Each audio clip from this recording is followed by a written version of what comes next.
Penetapan Menteri Komunikasi dan Informatika, Menkominfo, Johnny G. Plate sebagai tersangka dugaan korupsi pengadaan BTS 4G, dinilai sejumlah politisi partai koalisi pemerintah sebagai momentum yang tepat bagi Presiden Joko Widodo, Jokowi, untuk melakukan reshuffle kabinet.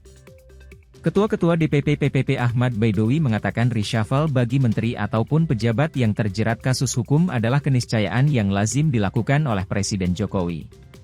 Berdasarkan setiap ada menteri yang tersangkut kasus hukum, Presiden tidak pandang bulu, langsung di-reshuffle, ujar Ahmad Baidowi atau Awik kepada wartawan, Rabu, 17 Mei 2023. Awik menuturkan kasus yang menjerat Johnny jadi momentum untuk Jokowi mi-reshuffle kabinet. Namun, dia tidak dapat menebak apakah hanya jabatan Menkominfo yang mengalami pergantian pejabat, atau jabatan menteri lain turut terkena reshuffle. Ya, ini mungkin sekaligus momentum melakukan reshuffle ya. Kalau ada reshuffle ya, misalkan reshuffle nggak tahu apakah hanya Menkominfo atau yang lain juga gitu, atau pengisian wakil-wakil gitu, katanya. Namun, Awik mengatakan menteri tersandung kasus bukan pertama kali terjadi. Diketahui ada 3 menteri Jokowi yang pernah tersandung kasus di Kabinet Indonesia Maju. Di antaranya, mantan Menteri Kelautan dan Perikanan, KP, Edi Prabowo, mantan Menteri Sosial Juliari Peter Batubara, dan kini Menkominfo Johnny G. Plate.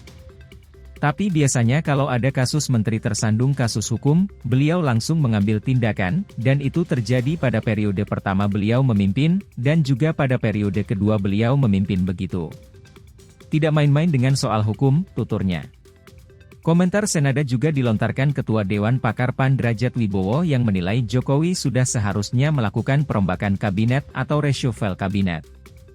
Jika Menkominfo menjadi tersangka, saya rasa secara politis dan tata pemerintahan, Presiden tidak memiliki pilihan lain kecuali mi-reshuffle Menkominfo, kata Jarad, seperti dikutip merdeka.com.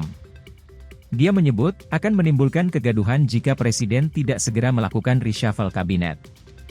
Bahkan, Derajat meyakini kasus Johnny bakal mengganggu kinerja pemerintahan. Tidak mungkin Presiden mempertahankan Menteri YG berstatus tersangka. Akan banyak kegaduhan publik, dengan publikasi negatif.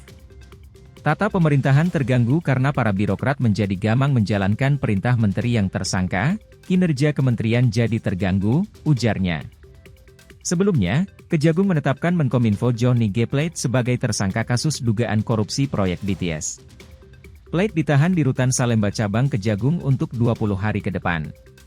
Atas hasil pemeriksaan tersebut, tim penyidik pada hari ini telah meningkatkan status yang bersangkutan setelah dari saksi menjadi tersangka dan selanjutnya terhadap yang bersangkutan kita lakukan tindakan penahanan untuk 20 hari ke depan di Rutan Salemba Cabang Kejaksaan Agung, kata Direktur Penyidikan, Dirdik, Jaksa Agung Muda Pidana Khusus Kejagung Kuntadi dalam jumpa pers di kantor Kejagung, siang tadi.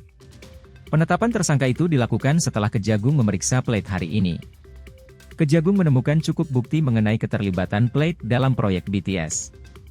Berdasarkan hasil pemeriksaan hari ini, setelah kami evaluasi, kami simpulkan telah terdapat cukup bukti yang bersangkutan diduga terlibat di dalam peristiwa tindak pidana korupsi proyek pembangunan infrastruktur BTS 4G paket 1, 2, 3, 4, dan 5, ujar Kuntadi.